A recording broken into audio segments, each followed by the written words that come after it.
जय हिंद दोस्तों। 8वें वेतन आयोग पर अभी अभी 8th पे कमीशन का गजट नोटिफिकेशन जारी हुआ है, लेकिन उसमें चौंकाने वाली बात यह है कि यूपीएस पर पूरा फोकस किया गया है, यूनिफाइड पेंशन स्कीम पर। ओपीएस पर कोई फोकस नहीं है, जिसकी वजह से पे और अलाउंसेस में काफ़ी नुकसान हो सकता है। तो गजट नोटिफिकेशन में जो जानकारी सामने आई है, भारत सरकार ने गजट नोटिफिकेशन में ओपीएस का जिक्र तक नहीं किया है। तो देख सकते हैं भारत सरकार का गजट नोटिफिकेशन ऑफ इंडिया जो है ये जारी हो गया है, और ये जो नोटिफिकेशन है 8th पे कमीशन 8वें वेतन आयोग के गठन पर क्या क्या काम किया जाएगा उसके लिए जारी किया गया है। इसमें बताया गया है कि अध्यक्ष श्रीमती न्यायमूर्ति रंजना प्रकाश देसाई को नियुक्त किया गया है। सदस्य अंशकालिक जो हैं प्रोफेसर पुलक घोष हैं, और सदस्य सचिव जो हैं श्री पंकज जैन हैं। इसमें आयोग के विषय क्या होंगे, आयोग किन पर काम करेगा, तो इसमें प्रमुखता से इसमें जो जगह दी गई है यूनिफाइड पेंशन स्कीम यूपीएस और एनपीएस पर जोर दिया गया है।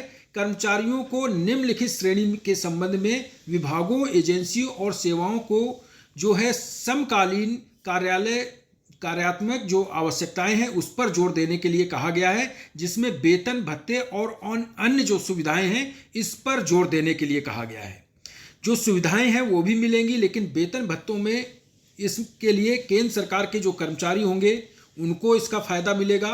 अखिल भारतीय सेवाओं से संबंधित कर्मी, रक्षा बलों से संबंधित कर्मियों को, राज्य संघ क्षेत्रों के कर्मियों को, भारतीय लेखा परीक्षा एवं लेखा विभाग के अधिकारी कर्मचारियों को, संसद के अधिनियमों के तहत जितने भी निकाय हैं उनके सदस्यों को, उच्च न्यायालय के अधिकारी और कर्मचारियों को, इसके बाद संघ राज्य क्षेत्रों के अधीनस्थ न्यायालय के न्यायिक अधिकारियों को।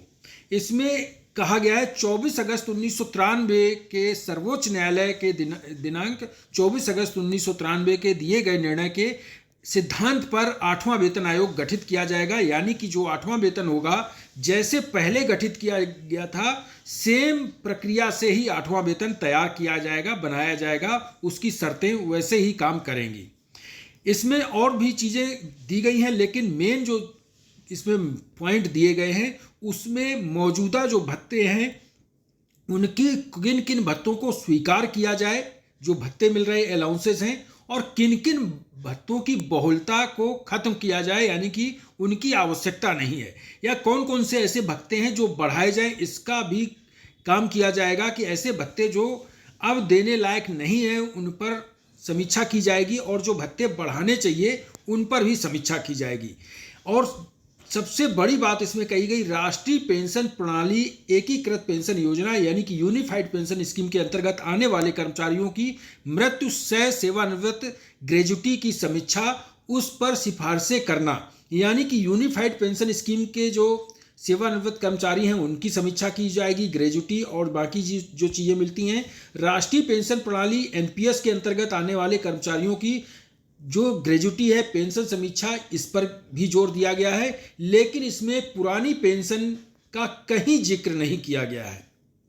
अब कई लोग इसमें परेशान हो रहे हैं कि पुरानी पेंशन का अगर जिक्र नहीं है तो क्या पुरानी पेंशन को इसमें नहीं लेंगे, तो लिया जाएगा, लेकिन उसका अब कहीं जिक्र नहीं किया गया है। राष्ट्रीय पेंशन प्रणाली यानी कि यूपीएस और ओपीएस का ही, एनपीएस का ही जिक्र किया गया है, ओपीएस का कहीं जिक्र नहीं किया गया है।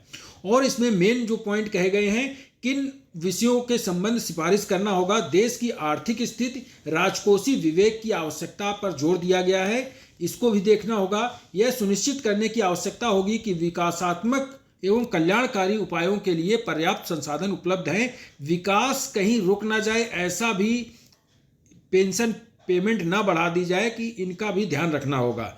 गैर अंशदायी पेंशन योजनाओं की गैर जो लागत है इसको भी ध्यान देखना होगा। जो ओपीएस वाले हैं, गैर अंशदायी पेंशन योजना यानी कि उनको पेंशन मिल रही है लेकिन उन्होंने कोई अंश अपना डोनेट यानी कि जमा नहीं किया है, तो इसका भी जिक्र किया गया है। तो इससे ओल्ड पेंशन स्कीम वालों को दिक्कत हो सकती है इस शब्द का यूज करने से। राज्यों से संबंधित सिफारिशों को देखते हुए काम करना होगा, क्योंकि राज्यों पर भी लोड इतना ना पड़े, इसका भी ध्यान रखना होगा। केंद्रीय सार्वजनिक क्षेत्र के उपक्रमों और निजी कर्मचारियों के उपलब्ध प्रचलित परिलिप्त संरचना पर कार्य करना होगा। लाभ कार्यालय की स्थितियां देखनी होंगी। ये इन चीज़ों पर प्रमुखता से जोर दिया गया है। आयोग का जो मुख्यालय होगा वो दिल्ली में होगा। और बता दें, दिल्ली में जो आयोग है उससे जो पूर्व सैनिक संगठन है वो मिलने जा रहे हैं, और उनका मानना है कि जो विसंगतियां हैं ओआरओपी में उसको दूर करने के लिए उनकी मुलाकात होगी।